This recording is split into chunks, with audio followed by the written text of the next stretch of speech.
Hari ini aku berdoa ya Tuhan. Tuhan lihat anak-anak-Mu yang sedang mengikuti ya Tuhan program ini ya Tuhan. Jamah mereka. Saudara yang sedang sakit kanker, sekarang terima kesembuhan dari Tuhan. Dalam nama Yesus. Tuhan hibur hatimu yang sedih, yang susah. Jangan takut, Tuhan bilang. Percaya. Dalam nama Yesus. Terima kasih Tuhan, terima kasih. Terima kasih. Urapi hamba-Mu untuk dapat menyampaikan pesan firman-Mu dalam bahasa yang sederhana dan mudah dimengerti. Di dalam nama Yesus, semua kita yang siap menerima firman dengan hati gembira, sama-sama katakan amin. Amin. Silakan duduk kembali Ibu Bapak. Puji Tuhan. Shalom.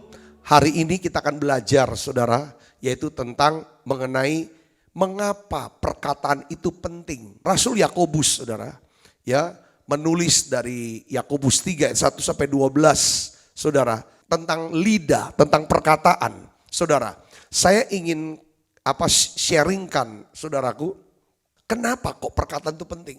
Nah, ini penting, ya kan? Pertama, saya mau jelaskan kepada kita semua di sini saudara, ya, kenapa perkataan itu penting? Karena perkataan kita, ya kan, itu akan mengarahkan seluruh hidup kita. Yakobus 3 ayat 3 sampai 4. Saudara di sini menulis, ini dasar firman-Nya. Mari kita akan baca sama-sama Ibu Bapak yang di rumah. Supaya aktif kita saudara, ini anggaplah kelas saudara. Kelas sekolah Alkitab atau teologia terapan. Ya saudara bisa baca sama-sama, saudara bisa catat ya daripada ayat-ayat ini dan kebenaran firman-Nya. Ya, bahwa perkataan kita ini akan mengarahkan seluruh hidup kita. Kita baca 1, 2, 3. Kita mengenakan kekang pada mulut kuda sehingga ia menuruti kehendak kita. Dengan jalan demikian kita dapat mengendalikan seluruh tubuh kuda itu. Dan lihat saja kapal-kapal, walaupun amat besar digerakkan oleh angin keras, namun dikendalikan oleh kemudi yang amat kecil menurut kehendak jurumudi. Ayat yang kelima saya baca ya sama-sama. 1, 2, 3. Demikian juga lidah, walaupun suatu anggota kecil dari tubuh, namun dapat memegahkan perkara-perkara yang besar.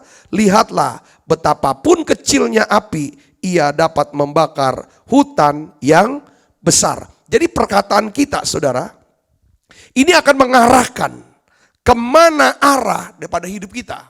Ya, seperti mulut kuda itu kan dikasih kekang, itu bisa dikendalikan mau kemana arahnya. Seperti kemudi saudara buat kapal itu mau pergi kemana. Dan manusia saudara, kita akan ada di mana saudara, kita akan punya apa dan kita akan bersama siapa, itu tergantung daripada apa yang kita ucapkan. Ya, kita akan berada di mana 10 tahun dari hari ini. Ada di mana kita ini? Saudara, bersama siapa? Kita punya apa? Semua daripada perkataan, itu kata firman Tuhan. Coba saudara perhatikan begini saudara. Coba perhatikan. Apa yang suka Anda bicarakan? Apa yang paling sering kita katakan? Itu kita bisa lihat kita ini akan kemana. Nah, saya ini ingin bagikan tentang kok perkataan bisa mengarahkan hidup kita. Jadi perkataan apa? Nah, saya sarankan, saudara harus tahu ini nih. Ada 3 perkataan yang bisa membawa kita semakin diberkati oleh Tuhan. Semakin naik, Tuhan akan bisa bawa kita naik, saudaraku. 3 perkataan. Pertama adalah perkataan apa saudara? Iman. Kedua perkataan apa? Pengharapan. Yang ketiga adalah perkataan kasih. Jadi ini harus latihan. Saya juga harus melatih diri saudara. Setiap orang yang sempurna orang itu sempurna kalau perkataannya gak ada salahnya. Setiap kita pasti punya masalah dalam perkataan. Tapi coba koridor daripada setiap perkataan kita harusnya adalah iman, pengharapan, kasih. Kalau kita mau melihat kasih Tuhan, kuasa Tuhan, yang namanya kebaikan Tuhan, itu mengikuti hidup kita. Ini kata-kata. Nah, iblis selalu mencobai kita. Iblis selalu mencobai kita. Daging kita selalu maunya ucapkan apa? Bukan perkataan iman, bukan perkataan pengharapan, bukan perkataan kasih. Daging kita atau iblis atau dunia menyarankan kita untuk mengucapkan kata-kata apa saudara? Perkataan keraguan, perkataan kekhawatiran, dan perkataan ketakutan. Ibu bapak saudara yang kasih Kristus, saya ingin beritahu saudaraku, bahwa kalau kekang yang ada di mulut kuda itu bisa mengendalikan kuda, mengarahkan kuda akan kemana. Kalau yang namanya setir mobil, ya kan itu bisa mengarahkan mobil itu akan kemana. Stang motor, itu bisa pergi kemana? Mulut, ini akan bawa kita. Kita akan berjalan di dalam jalan-jalan Tuhan, jalan kelimpahan, jalan berkat. Atau saudara jalannya, ada jalan yang menurun. Tergantung dari apa? Perkataan kita. Di Alkitab tuh ada kisah 12 pengintai. Di mana Musa ngutus 12 pengintai. Saudaraku, mereka masuk ke tanah perjanjian. Lalu setelah pulang mereka buat laporan. Lihat saudaraku, lihat perkataan mereka. Yang membedakan, saudara, yang membedakan nasib dan masa depan mereka. Dari yang 10 dengan yang 2. Ada 2 kelompok nih. 10 pengintai dan 2 pengintai. 2 pengintai namanya siapa? Yosua dan Kaleb. Saudaraku, ini. Yosua dan Kaleb. Yang 10, saudara. Ya kan? Nah rupanya perkataan mereka itu mengarahkan langkah tujuan mereka itu kemana. 10 pengintai sudah setelah mereka lihat, mereka survei. Yang keluar dari mulut dia adalah apa? Perkataan yang meragukan. Meragukan apa? Ini yang lambang daripada tabut perjanjian. Ada barang di dalam tabut perjanjian itu saudara, ada 3 barang. Pertama barangnya apa? Tongkat Harun. Itu bicara tentang apa? Otoritas Tuhan. Otoritas kepemimpinan yang Tuhan tunjuk pada seseorang. Pemimpin rohani, itu Harun, tongkat Harun lambang itu. Mereka meragukan kepemimpinan Musa dan Harun. Saudaraku, ya kan? Yang kedua, kalau mereka meragukan otoritas kepemimpinan, sebenarnya mereka sedang meragukan Tuhan. Yang kedua, perkataan mereka tuh mengandung unsur meragukan apa saudara? Barang yang kedua namanya apa? Loh batu. Loh batu lambang daripada 10 hukum Taurat. Ini bicara apa? Tentang hukum Tuhan, firman Tuhan, janji Tuhan. Mereka meragukan janji Tuhan. Mereka meragukan perkataan Tuhan. Yang berkata bahwa Tuhan akan membawa mereka masuk tanah perjanjian. Mereka tuh meragukan. Tuhan tuh saudara, ya kan senang kalau dia dipercaya. Bukan diragukan. Jadi dia meragukan. Yang pertama adalah tongkat Harun, otoritas. Yang kedua loh batu. Yang ketiga apa? Isi dapat tabut itu. Mana yang turun dari surga ditaruh di situ. Mana lambang apa? Pemeliharaan Tuhan. Mereka meragukan pemeliharaan Tuhan atas hidup mereka. Ketika mereka meragukan, perkataan meragukan. Lalu apa saudara? Jadi akhirnya muncul kekhawatiran. Muncul ketakutan. Ketika hidup saudara-saudara dan saya, kita mulai meragukan ketiga hal ini. Yaitu apa saudara? Otoritas Tuhan, firman Tuhan, pemeliharaan Tuhan. Maka hidup kita akan dikuasai oleh apa? Kekhawatiran dan ketakutan.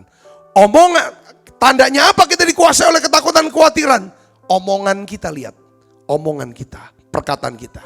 Kita tahu bahwa 10 orang ini perkataan yang mengandung 3 unsur. Meragukan, mengkhawatirkan, dan menakutkan. Sehingga satu generasi dihasut sama mereka.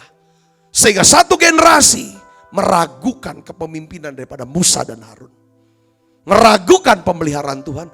Tidak mempercayai daripada janji Tuhan. Mereka binasa di padang gurun. Hanya karena apa? Perkataan mereka. Mereka tidak sampai ke tanah perjanjian. Sebaliknya 2 orang yang namanya Yosua dan Kaleb. Perkataan mereka perkataan apa? Iman. Perkataan pengharapan. Dan mereka tahu bahwa ada Allah yang mengasihi bangsanya. Mengasihi dia. Mereka bilang jangan takut. Mereka menenteramkan hati bangsa itu. Apa yang terjadi, saudara? Perkataan mereka, perkataan Yosua dan Kaleb mengarahkan mereka sehingga mereka masuk dan mendapatkan tanah perjanjian. Ibu bapak saudara ke sini katakan amin. Perempuan yang mengalami pendarahan 12 tahun. Saudaraku, dia dengar berita tentang Yesus. Dia rubah perkataannya. Dan perkataannya itu yang mengarahkan dia berjumpa Tuhan dan menemukan kesembuhan berkat dari Tuhan. Katakan amin saudara. Katakan amin. Penjahat di sebelah Yesus, dia ubah perkataannya. Perkataannya mengarahkan dia, saudaraku, kepada apa? Hidup yang kekal. Dia berkata apa? Yesus, ingatlah akan aku apabila engkau datang sebagai raja. Yesus berkata, aku berkata kepadamu sesungguhnya hari ini juga engkau akan ada bersama dengan aku di dalam Firdaus. Yang ngerti katakan amin. Pertanyaannya sekarang, apa yang paling suka kita perkatakan? Kepada orang lain kah? Atau kepada diri kita? Nasihat saya adalah, biarlah yang keluar dari pikiran, perkataan kita, yang keluar daripada pikiran kita adalah perkataan yang mengandung nuansa iman, pengharapan, kasih. Bukan meragukan. Orang yang suka meragukan pasti membantah, bersungut-sungut, bukan mengkhawatirkan. Saudara, kalau udah meragukan pasti mengkhawatirkan, udah mengkhawatirkan pasti takut, menakutkan. 3 unsur ini udah tritunggal itu. Tapi kalau saudara ada iman, pasti ada pengharapan. Kita udah belajar kemarin. Kalau ada pengharapan, menuju kasih. Katakan amin saudaraku.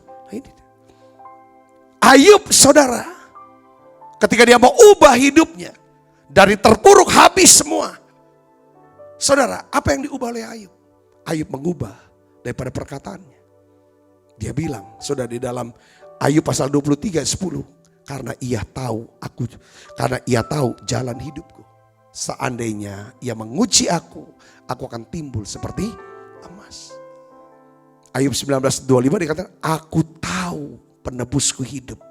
Akhirnya ia akan bangkit di atas debu. Ayub 42 ayat 2 katakan apa? Aku tahu bahwa engkau sanggup melakukan segala sesuatu dan tidak ada rencanamu yang gagal. Saudara, perkataan. Saudara, kalau nasibnya jelek sekarang, mau dirubah enggak? Kalau mau rubah, ucapkan perkataan. Iman, pengharapan dan kasih. Yang mengerti katakan amin. Perkataan kita mengarahkan kita akan kemana? Bu, saudara sudah tahu kan? Sudah baca di media sosial. Berita-berita online sekarang. Dimanapun saudara dengar kabar. Oh, dia masuk penjara. Bukan karena apa? Karena apa? Kata-kata. Bukan membunuh, bukan buat yang lain. Hanya kata-kata. Masuk penjara. Saudara lihat sini. Sekalipun dia sudah melakukan perbuatan yang begitu baik. Dia sudah bisa mengubah wajah kota. Tapi ketika dia ucapkan kata-kata yang salah. Kata-kata itu yang membawa dia masuk ke dalam penjara. Saudara bisa ngerti sini. Sebaliknya saudaraku, penjahat seumur hidupnya berbuat jahat. Ketika dia ubah perkataannya, di detik terakhir hidup dia bersama Yesus di Firdaus. Katakan, apa yang saudara sering ucapin? Perkataan kutukkah? Negatifkah? Perkataan-perkataan yang, atau saudara mau ubah ini? Nanti saya ajar bagaimana cara mengubah kata-kata. Gak gampang. Ngubah kata-kata gak gampang. Apalagi kita ini orang yang cerewet. Seneng ngomentarain kalau gak ini. Cerewet dalam mulut, cerewet yang menjadi jari. Setiap apa kalau gak komen tuh gak enak. Nah ini coba latihan ini sekarang. Saudaraku. Yang kedua, kenapa kok penting kata-kata itu? Kata-kata kita bisa menghancurkan atau bisa membangun diri kita. Dan apa yang kita miliki. Jadi rupanya perkataan kita ini, ya kan Yakobus 3 ayat 5 katakan, saudara apa? Walaupun lidah itu anggota yang kecil, bisa memegahkan perkara yang besar, ya kan? Betapapun kecilnya api dapat membakar hutan yang besar. Jadi Alkitab itu memberi perumpamaan manusia itu ibaratnya sebuah pohon. Jadi kalau misalnya dia bilang gitu, orang tuh harus dilihat dari buahnya. Itu bicara tentang buah kan berkaitan dengan apa? Pohon. Pohon itu kita lihat pohon anggur berbuah apa? Berbuah anggur. Saudara, ini manusia dilihat dari buahnya. Jadi manusia itu pohon. Tetapi kalau kumpulan daripada pohon namanya apa? Hutan. Jadi artinya Yakobus mau ngomong gini saudaraku. Lidah itu bisa menghancurkan bukan cuma dirinya sendiri, tapi juga bisa membakar hutan. Maksudnya bisa menghancurkan hidup banyak orang. Itu artinya sana. Katakan amin. Perkataan apa? Perkataan yang sembrono. Tapi perkataan iman, pengharapan dan kasih. Bisa apa saudara? Menjadikan hutan itu jadi kebun buah-buahan. Katakan amin saudara. Jadi pohon-pohon itu mengalami buah. Saya mengucap syukur. Lewat firman Tuhan setiap hari kita dengar. Inilah saudara perkataan yang bukan menghancurkan tapi membangun. Membangun hidup saudara. Membangun daripada keluarga-keluarga. Dan membangun kota-kota dan bangsa ini. Katakan kuasa firman. Kuasa perkataan firman Tuhan. Katakan amin saudara. Di sini. Jadi perkataan itu luar biasa. Bisa membangun dari nggak ada jadi ada. Perkataan bisa dari ada, bisa jadi nggak ada. Saudara lihat sini. Saya kasih contoh yang negatif deh. Siapa sih yang nggak kenal namanya Musa? Perbuatannya itu dahsyat saya bilang. Dahsyat banget. Saudaraku, Tuhan tuh ngomong sama dia tempat tatap muka. Tuhan bilang angkat tongkatmu. Aku keringkan laut seumur hidup manusia. Tidak ada manusia sebelum daripada Musa yang bisa keringkan laut. Musa yang dipilih Tuhan untuk keringkan laut saudara. Tulah-tulah bisa datang itu dahsyat sekali. Passion Musa, visi Musa, kerinduan hati dia, cita-cita terbesar. Semua dia pikirin, apapun yang dia pikirin, apapun yang dia punya, dia taruh untuk apa? Dia bisa masuk tanah perjanjian. Itu cita-cita terbesar dia. Tapi saudara, itu semuanya sirna. Ketika apa? Musa mengucapkan kata-kata yang teledor. Mazmur 106 itu catat ayat 32 sampai 33. Mereka menggusarkan dia dekat air Meriba. Sehingga Musa, apa saudara? Kena celaka. Kena celaka karena mereka. Sebab mereka memahitkan hati Musa sehingga Musa teledor dalam kata-kata. Musa pahit hatinya sehingga ia teledor kata-katanya. Perkataannya menyebabkan Musa kena celaka.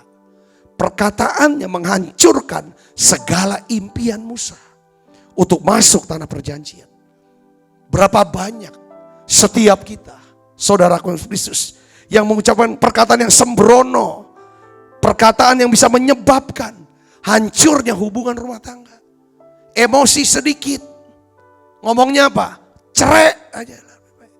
Cerai aja lah. Dikit-dikit cerai aja lah. Saudara, setiap perkataan negatif yang keluar, itu roh jahat tuh ambil omongan itu. Untuk wujudkan itu.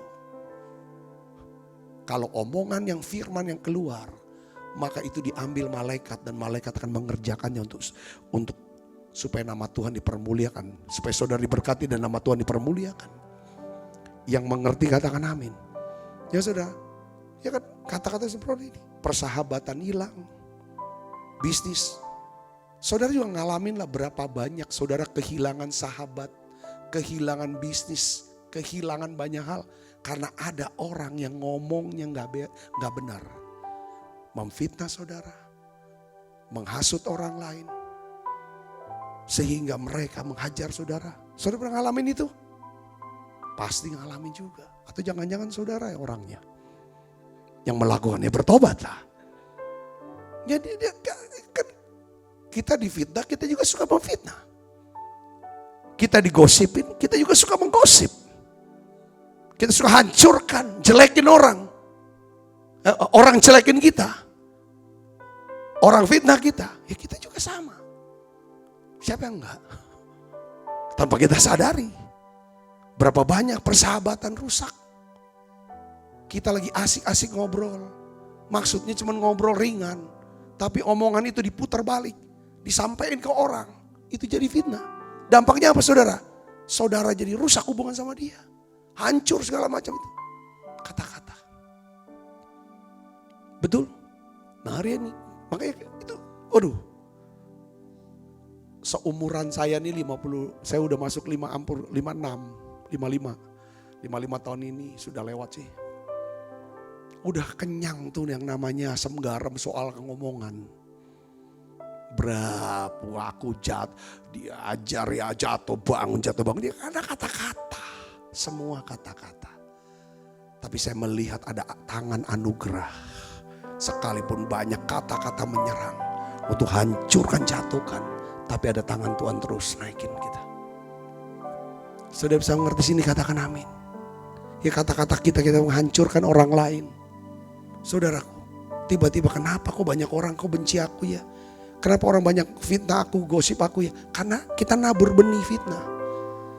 Nabur benih gosip. Ya kita nuailah. Yang ngerti katakan amin. Di medsos, posting gak akhirnya. Saudaraku yang Kristus. Makanya pentingnya perkataan yang ada iman, pengharapan, kasih. Kalau perkataan ada kasih, kasih ini yang menutupi aib.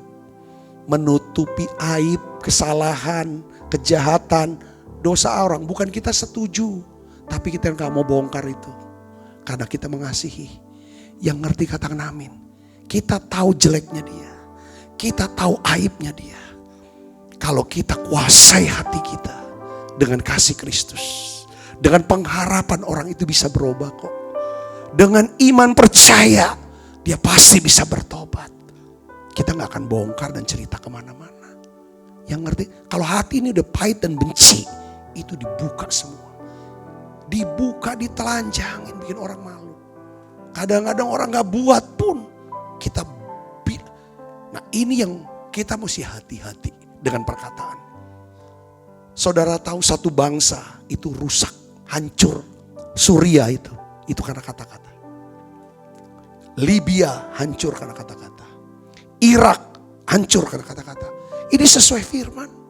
Saudaraku, lidah itu seperti api. Bisa bakar hutan. Hutan bicara tentang apa saudara? Kumpulan orang. Kumpulan orang bisa berada di satu rumah, satu kota, satu bangsa, satu negara. Katakan hanya kata-kata. Saudaraku yang Kristus. Berapa banyak terjadinya sampai genosida di Afrika tuh. Waktu itu Rwanda. Lewat apa? Radio, kata-kata. Antar suku, kebencian antar suku. Saudaraku. Saudara lihat Amerika rusuh itu kata-kata. Ya biasa banyak sekali. Bukan cuma orang hitam yang mati oleh polisi. Orang putih juga. Semuanya banyak. Tapi ketika kata-kata mulai dimainkan sama media sosial, kota-kota terbakar semua ini. Hari ini saudaraku yang kita tahu, perkataan kita akan mengarahkan kita kemana. Perkataan bisa menghancurkan atau bisa membangun. Saya berdoa, saudara kita akan menjadi orang-orang yang akan membangun, saudara, rumah-rumah, kota-kota, bahkan bangsa-bangsa untuk nama Tuhan dipermuliakan. Katakan amin saudara. Yang ketiga, perkataan kita menunjukkan siapa diri kita. Saudaraku yang kasih Kristus. Ya kan? Yakobus 3:12 katakan, apakah bisa pohon ara berbuah zaitun? Apakah bisa pohon anggur berbuah ara? Ya gak bisa.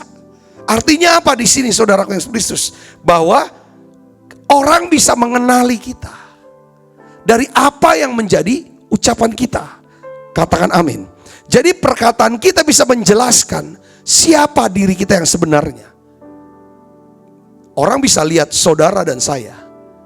Kalau orang mau tahu kita, dia akan tanya dan kita suruh ngomong.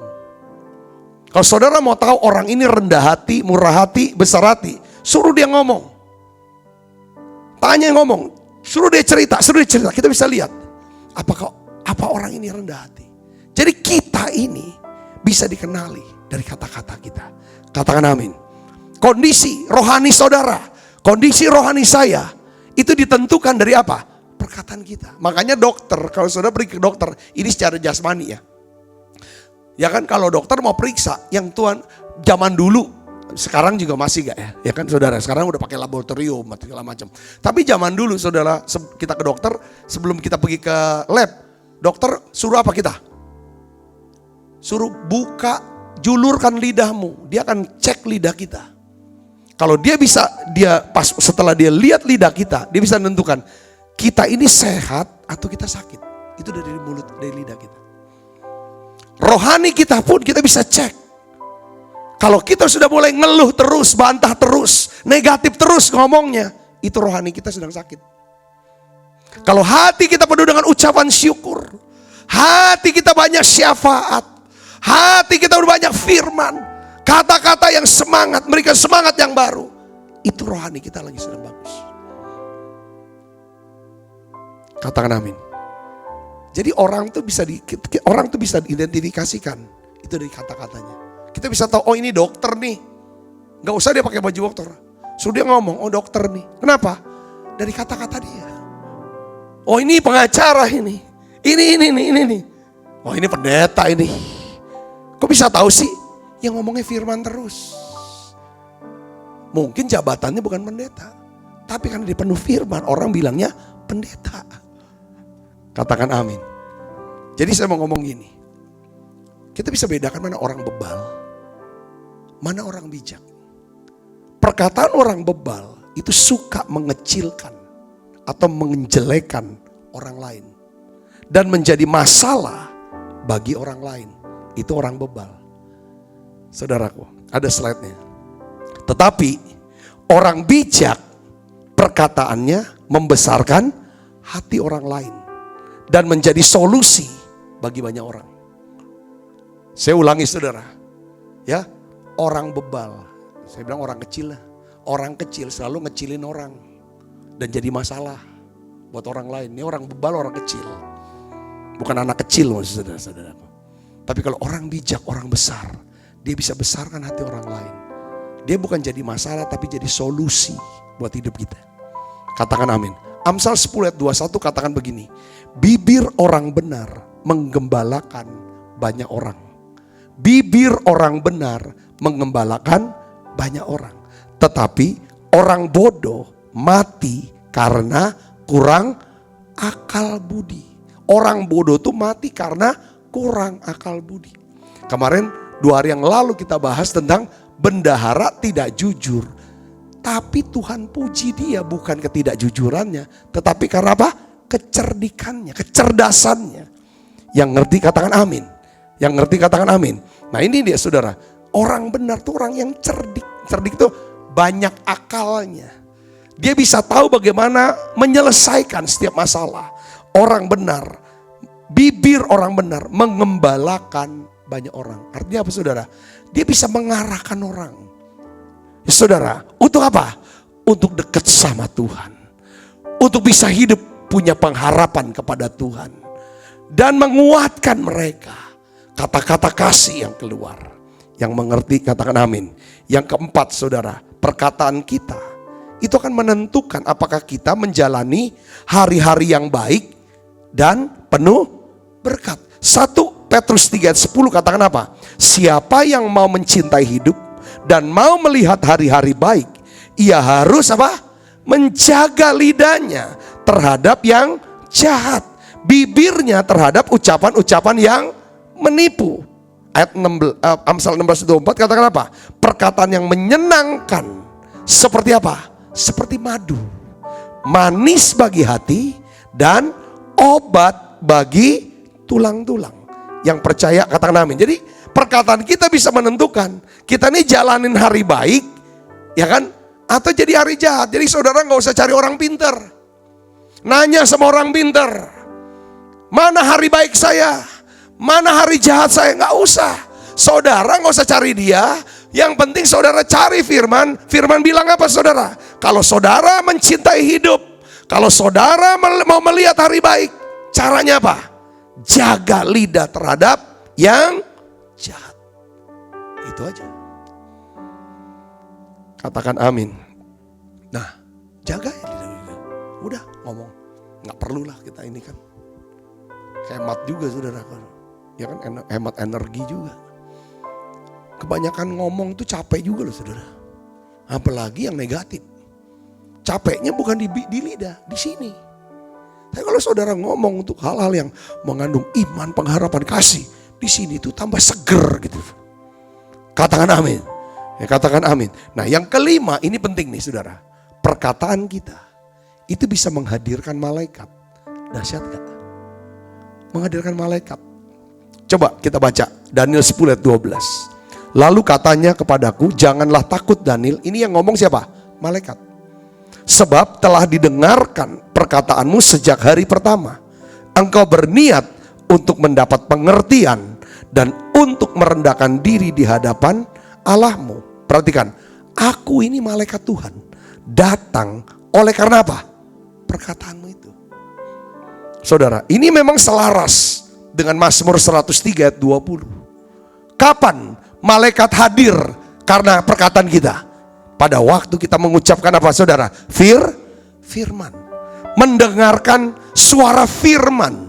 Maka malaikat itu akan hadir. Ketika saudara mengucapkan firman. Mendengarkan suara firman. Lewat apa? Lewat doa, nyanyian, pujian, bernubuat. Dalam pembicaraan sehari-hari. Maka malaikat akan hadir. Katakan amin. Kalau malaikat pasti Tuhan tuh hadir di situ saudaraku. Yang percaya katakan amin. Nah kemarin saudara, jadi yang ikut program menarah doa ini ya rutin dia tiap hari saudaraku. Waktu pas sebelum saya mau berdoa dia cerita. Ya udah hadiratnya kuat sekali. Lalu tiba-tiba tuh Tuhan tuh kasih dia penglihatan. Itu di atas gedung daripada gereja ini. Itu tuh ada malaikat besar meniup sangkakala, shofar, saudara. Begitu indah, begitu merdu suaranya. Lalu di situ Tuhan berkata, tempat ini aku berkenan akan tempat ini. Itu tiupan shofar itu sudah sangkakala itu, ya kan? Itu adalah satu tanda katanya akan terjadi satu penuaian jiwa yang besar. Orang-orang akan datang kepada Tuhan lewat saudara gereja ini, lewat program ini. Nah, banyak orang akan disembuhkan, dipulihkan. Saya bilang, aduh Tuhan terima kasih, ini konfirmasi. Kenapa kok bisa ada lihat? Dia cerita sama saya, dia dilawat, dia nangis kuat sekali. Saya percaya hari ini juga yang cerita ini adalah sepupu saya. Saudaraku, sepupu saya. Tiap hari dia datang, dia ikut menara doa ini. Memang ini luar biasa. Dia bilang ini yang kedua kali. Pertama kali waktu dia bilang dia datang ke Palembang, dia tinggal Jakarta. Palembang. Ya kan, dia ngalami dan dia lihat malaikat. Dia juga dilawat di Palembang. Yang kedua inilah dia bilang untuk kedua kalinya. Saya nangis sampai sesujukan. Udah tahu buat apa.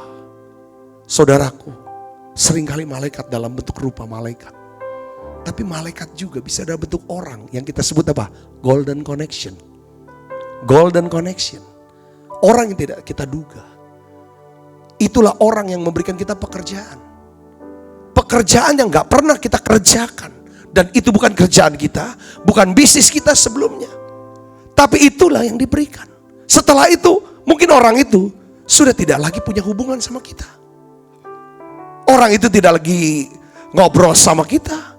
Bisa juga orang itu, ya memang orang yang sekitar kita. Dialah malaikat. Katakan amin saudaraku. Intinya malaikat adalah pelayan Tuhan yang ditugas untuk melayani saudara. Yang menjadi orang-orang tebusan lewat perkataan. Jadi pertama, perkataan kita akan mengarahkan kemana kita akan ada. Yang kedua, perkataan itu bisa membangun dan menghancurkan. Perkataan menunjukkan siapa diri kita yang sebenarnya. Katakan amin saudaraku. Kita ini orang yang lemah lembut, orang rendah hati. Orang bisa tahu dari kata-kata kita. Kita ini orang yang sombong, orang yang licik kah? Orang bisa tahu dari kata-kata kita. Kita nggak bisa nipu orang dengan berkata begini, memang mulut saya ini jahat, ngomongan saya ini keras, tapi hati saya baik. Nggak bisa gitu. Nggak ada itu ceritanya. Saudara, nggak ada, itu cerita lama, itu bohong itu. Memang mulut saya ini gini, jahat. Mulut saya ini keras, mulut saya tajam, tapi hati saya lembut, baik kok. Nggak mungkin. Alkitab kan bilang, kalau sumbernya itu pahit, keluarnya nggak mungkin manis. Kalau sumbernya manis, nggak mungkin keluarnya pahit. Katakan amin saudaraku, nggak mungkin. Nggak mungkin, itu Alkitab bilang. Yakobus ini yang ngomong. Kitab Yakobus. Sekarang pertanyaannya begini. Saudaraku, bagaimana caranya kita bisa kendalikan kata-kata? Kecil tapi tidak bisa ditaklukkan. Yakobus tuliskan, ini lidah kita, ya kan? Semua bisa ditaklukkan, ya kan? Bagaimana cara naklukkan? Yakobus 3 ayat 7 sampai 8 katakan apa?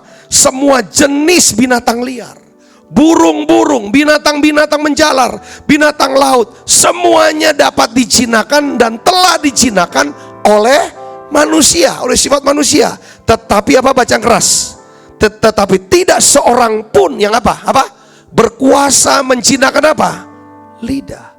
Ia adalah sesuatu yang buas, yang tidak terkuasai dan penuh racun yang mematikan tubuh.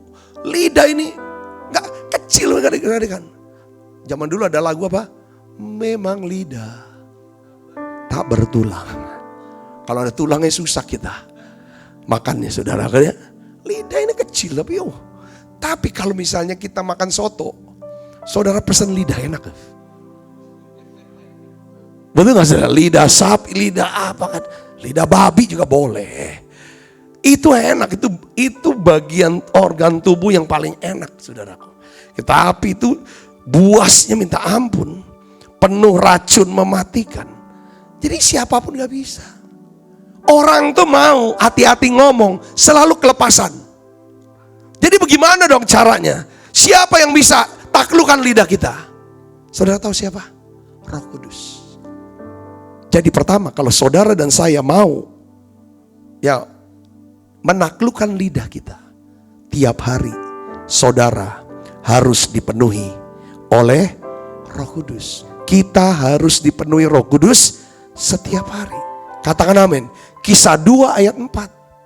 Ketika murid-murid saudara, Kisah 2 ayat 4, kita akan baca yuk, ayatnya ini bagus nih. Kita baca sama-sama yuk. 1, 2, 3. Maka penuhlah mereka dengan apa? Roh Kudus. Lalu mereka mulai berkata-kata dalam bahasa-bahasa lain, seperti yang diberikan oleh Roh itu kepada mereka untuk mengatakan. Perlu Roh Kudus yang kendalikan lidah kita. Yang mengerti katakan amin. Kenapa memangnya pada waktu seorang dipenuhi oleh Roh Kudus, makanya yang diubah tuh saudara, ya kan? Yang diubah tuh yang pertama tuh ada apa? Lidahnya, cara bicara. Karena kalau kita mau hidup kita diubah, maka yang harus kita rubah adalah kata-kata kita. Yang ngerti katakan amin saudara. Karena kata-kata ini bisa mengarahkan seorang pergi ke neraka, atau dia bisa pergi ke surga lewat pengakuan iman. Yang mengerti katakan amin saudara. Si penjahat mengaku Yesus sebagai Raja, dia ada di Firdaus. Saudara mengaku Yesus sebagai Tuhan dan Juru Selamat secara pribadi. Sebesar apapun dosa saudara, sebesar apapun dosa kita, Alkitab katakan kalau kita mengaku Yesus Tuhan, percaya dengan segenap hati, Allah bangkitkan dia dari segala kematian, maka kita semua diselamatkan. Katakan amin. Kata-kata itu penting. Kata-kata bisa mengubah hidup kita. Pada waktu saya mengucapkan perkataan janji nikah, seluruh hidup saudara, seluruh hidup kita berubah. Kita udah bukan lagi bujangan, tapi kita sudah menjadi seorang yang punya istri. Kita terikat, lalu terus hidup kita bersama dengan. Ketika kita pergi kemana, gereja, itu semua rubah. Kata-kata yang mengerti katakan amin. Ketika Tuhan mau rubah kita, dia rubah kata-kata. Kenapa? Karena kata-kata itu bisa menghancurkan Kata-kata bisa membangun. Ketika dia ubah kita, makanya dia sendiri yang beri kita kata-kata. Roh Kudus sendiri. Supaya perkataan kita perkataan yang membangun. Membangun diri kita, membangun orang lain.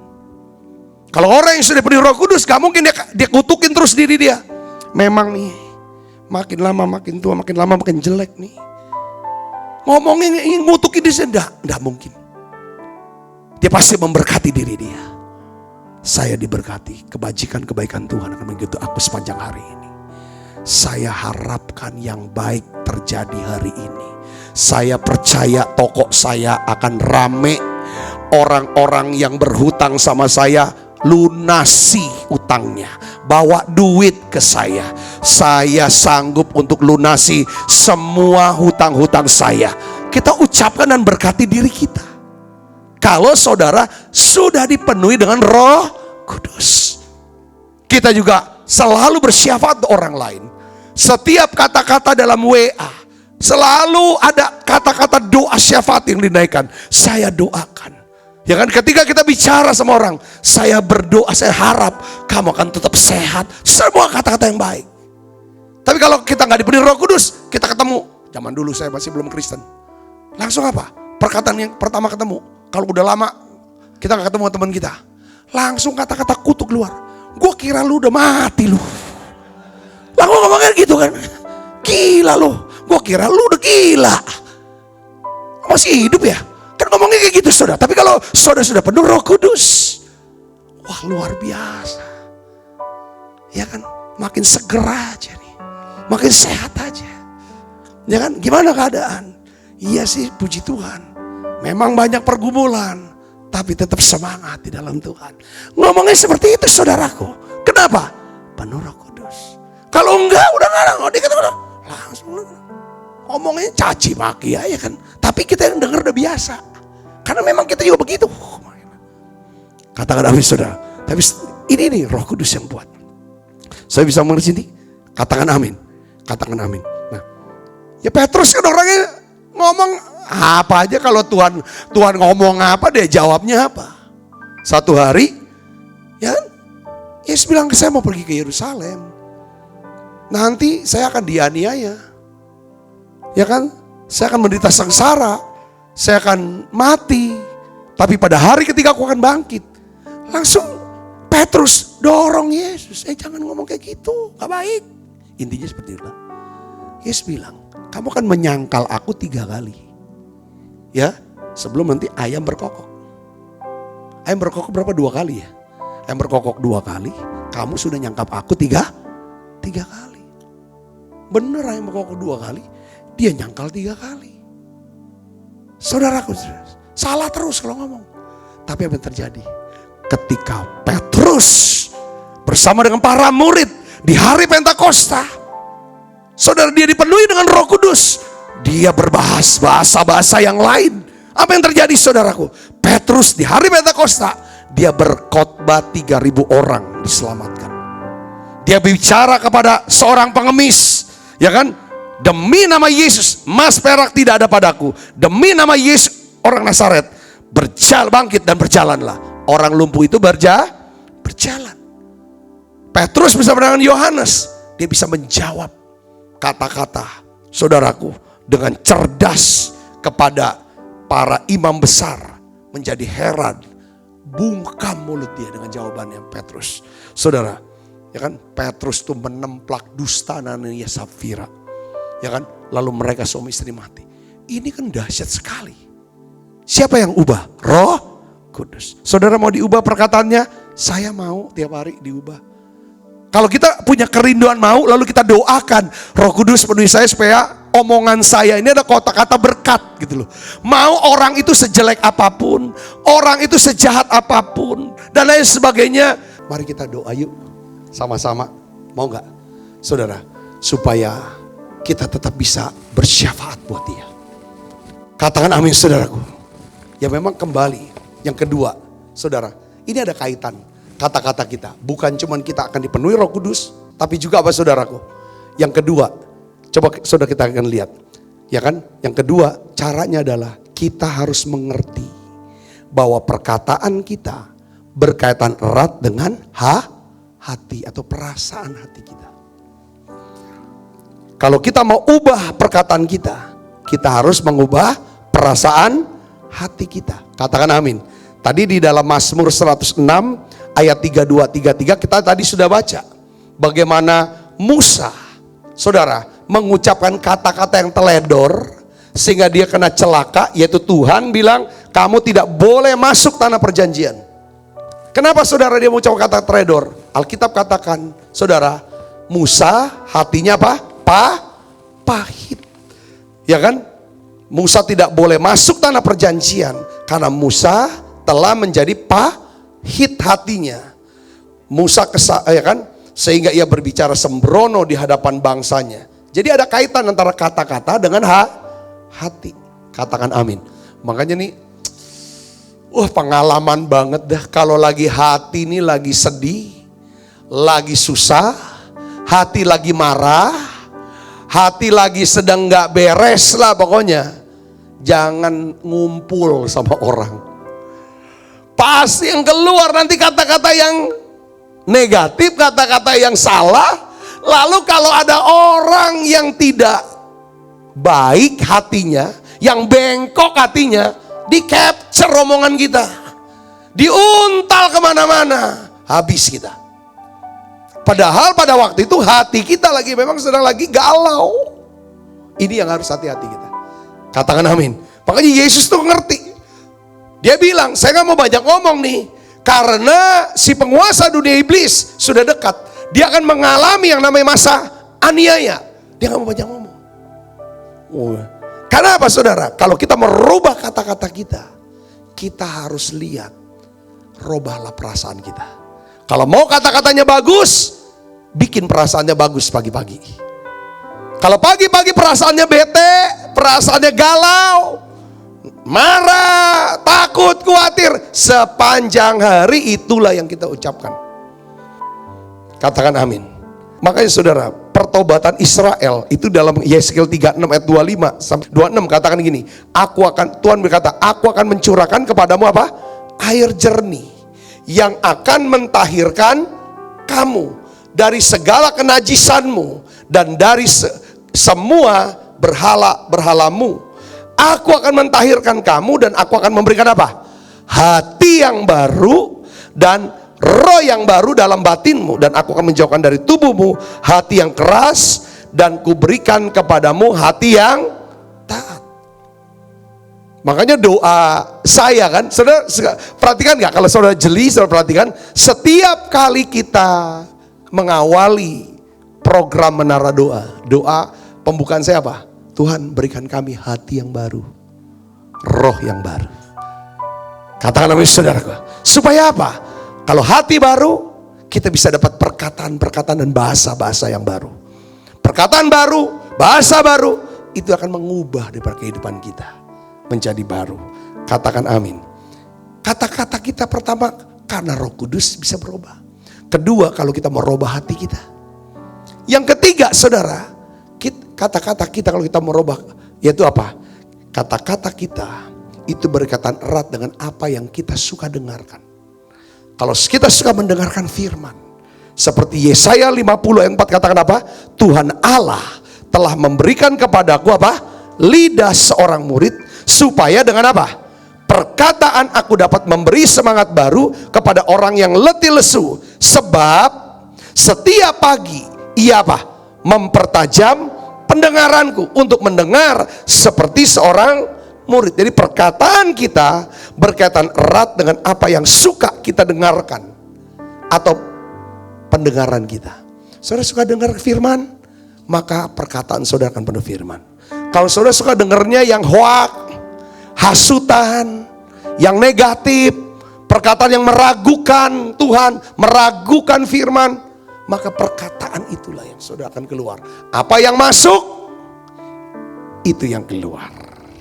Katakan amin. Perempuan pendarahan, dia bisa ucapkan, asalku jamah saja jubahnya, aku akan sembuh. Dia ucapkan ulang-ulang, lalu apa yang terjadi? Hidupnya berubah.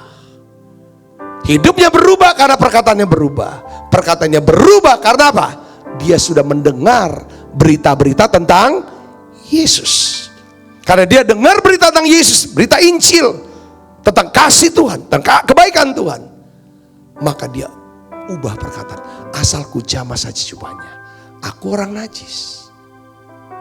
Tapi kalau aku jamah jubah Yesus, aku tidak menajiskan Yesus, tapi justru aku yang najis menjadi sembuh, menjadi tahir, yang mengerti dan percaya, katakan amin.